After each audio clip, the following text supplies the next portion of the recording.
Alright, so here we are with the V630W, and I gotta say, they have definitely improved a lot of things that I talked about in the original video, which was my V630 versus V600. They fixed things such as the response times, refresh rate, as well as the built-in speaker.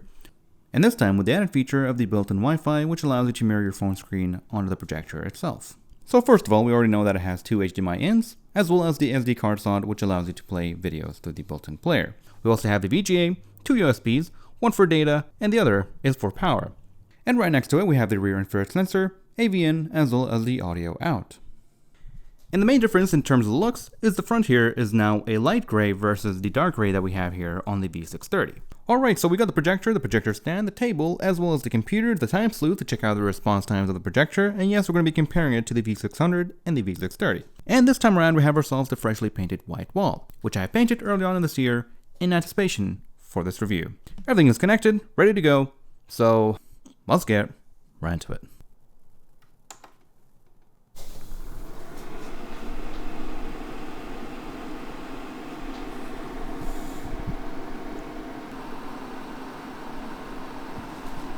Alright, so first of all, here's what it looks like in a well-lit room. We got a light here, here, over here, and one right there that is pointed directly at the wall. So let's say we put out the blinds, and now we have indoors light, and now it's a bit better. So let's go ahead and turn off everything. And this is what it looks like inside some ambient light. As you can see, there's a lot of tint. It does affect your image, so let's go ahead and turn off everything here. And the same goes for my computer.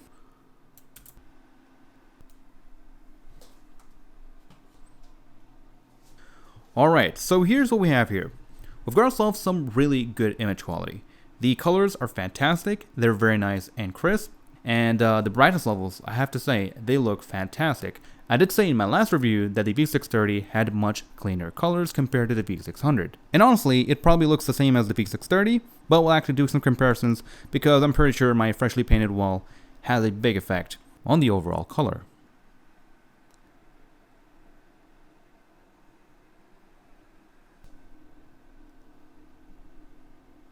Now, something that plagues a lot of projectors out there is the vignetting that you get on the displayed image. In this case, it's pretty well under control. It's not going to be perfect, but it's very visible in the camera, not so much in real life, especially when you have something displayed. Now, of course, another thing that plagues budget projectors is the edge-to-edge focus. And in this case, once again, it performs very, very well. Take a look at the corner here, we can see that things are in focus. It's not perfectly in focus, but we can still read it, and it's not a complete blurry mess. And we can see that all the corners are actually performing very, very well. There's some very slight color fringing or light diffraction in the corners, but other than that, you'll never notice it when actually viewing regular content a couple of meters away. So here's a quick look at the response times compared to the V630 as well as the V600, and as you can see, it is better than the V630, but it's not as good as the V600. Is that a deal breaker? Well, not exactly, since you are buying a budget projector and you're going to have some compromises. But that being said, if you have watched my last video, this projector does not have the low frame rate issue.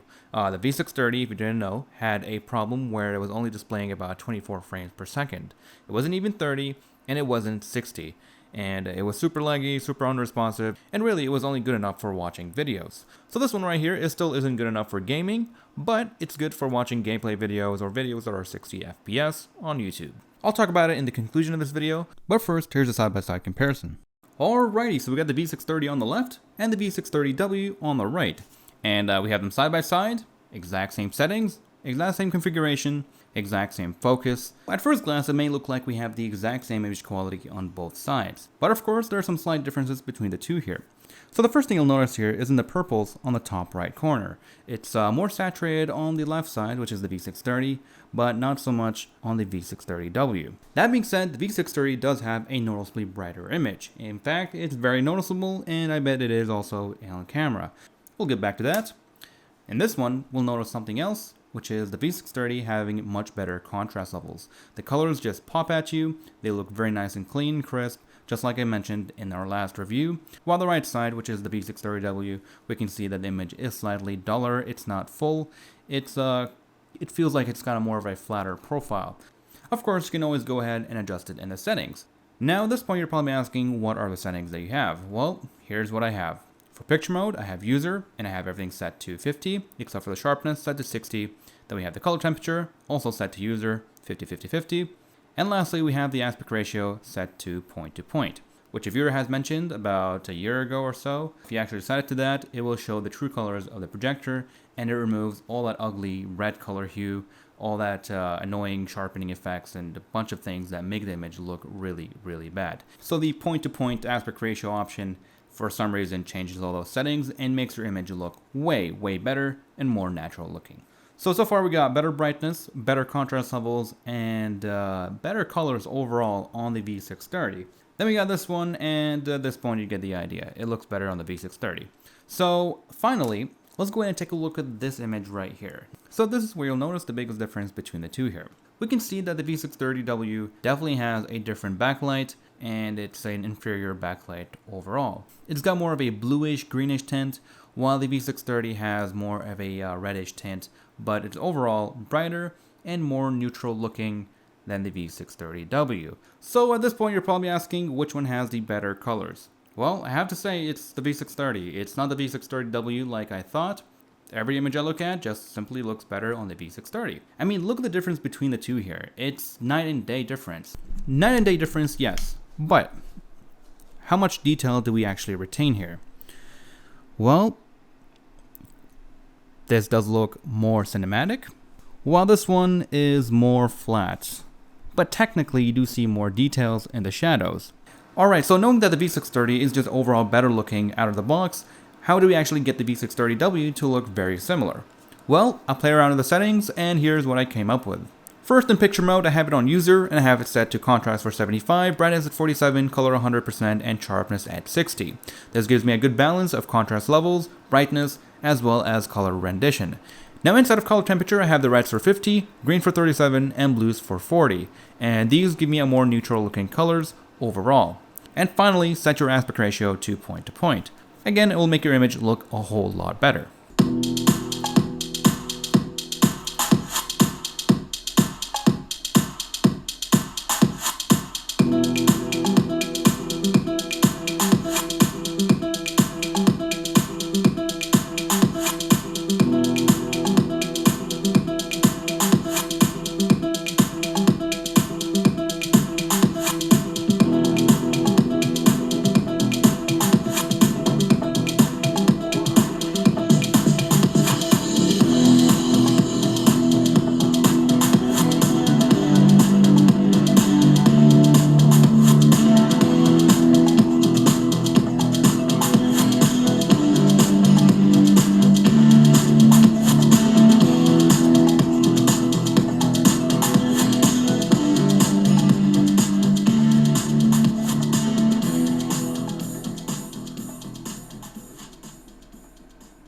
And so we got one last thing to talk about here before we go ahead and conclude the video. And that would be the new added feature of wireless screen mirroring. And how it works is pretty straightforward. You go ahead and jump into the input settings, select screen mirroring, and how you switch between the Android mode and the iOS mode is go ahead and select OK in the middle of the remote, and then you'll see right over here saying switching. Now, the last time I tried it with my iPad mini 2, I wasn't able to connect, but hey, let's give it one more try. Alright, so we are connected, and hey, what do you know? Now as you can see, it is choppy, it's not perfect, and at the same time you are completely disconnected from the internet since you are casting to the displays, so it may not be that useful for iOS.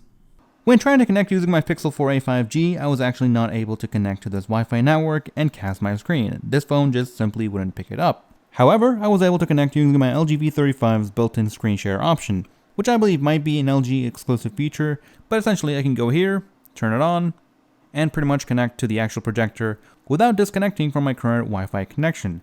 So if I want to cast something real quick in my home, I can actually just do that, and just like that I can start browsing memes real quick.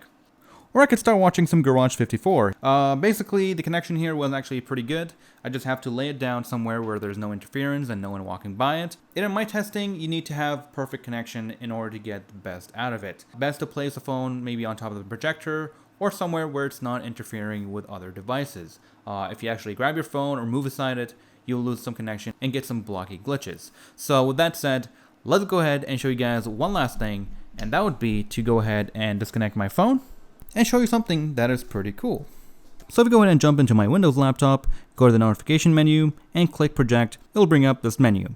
Click on connect wireless display, And what do you know? We have the VANKYO projector showing up right here. Click on it, and it will start connecting and casting your screen onto the projector. And there you go. And the best part is that it shows as a second display on your computer. So if you're looking to watch some movies, there's no need for an extra long HDMI cable unless you're watching some 60 FPS content, because you'll have some frame rate limitations using this option here. Unlike my phone, the connection was very stable and I haven't had any issues with it. I've almost watched a full movie inside this option here. And yeah, with that being said, let's go ahead and jump to the conclusion. And so the conclusion. To put it simply, VANKYO has everything they need to make a great projector. We started out with the V600, which had a 45 millisecond response time. It's not great, but it was pretty good for casual gaming. It had a pretty decent speaker, and overall, it was a pretty decent package for the price. Then we had the V630. V630 had fantastic image quality, like we saw here. It was bright, it was colorful, and it had deep blacks, which was really nice to see. Except it took a big hit on pretty much almost every aspect of the projector. The response times were atrocious. We were getting around 150 milliseconds of response time. The refresh rate was cut down from 60 to like 24 or something. And the speaker became like any other speaker, which didn't sound very great. But again, it had fantastic image quality. Then we have the V630W. It kind of sits between the V600 and the V630 in terms of response time. It's around 75 milliseconds. It's got 60 FPS. The speakers are fantastic. I believe they sound much better than the V600 as well. And the image quality is still a big upgrade from the V600. Except it's just ever so slightly not as bright and not as colorful or accurate as the V630. So what does that all mean? Well, let's go ahead and just make it simple. Let's remove the V600 from the equation. If you are looking for the best image quality, hands down, the V630 has it. If you're just watching movies, it's going to be a perfect projector for that. However, if you're looking to watch some gameplay videos and you like your 60 FPS, and the fact that it's got the built-in Wi-Fi screencast option alongside a pretty good sounding built-in speaker, then the V630W pretty much has you covered in almost every aspect except gaming. If you're watching videos, V630W. If you're watching movies, V630. And that is all for this video. Yeah, at this point, I probably said V630 like 100 times today. Pretty sick of it. But yeah, that is all for this video. Hope you guys have enjoyed it. And apologize for the late video. It's been a crazy year last year. But we'll see how this year goes. I've got a lot of catching up to do. And yeah, that is all for this video. So thank you all for watching. And I'll see you guys in the next one. Take care, everyone.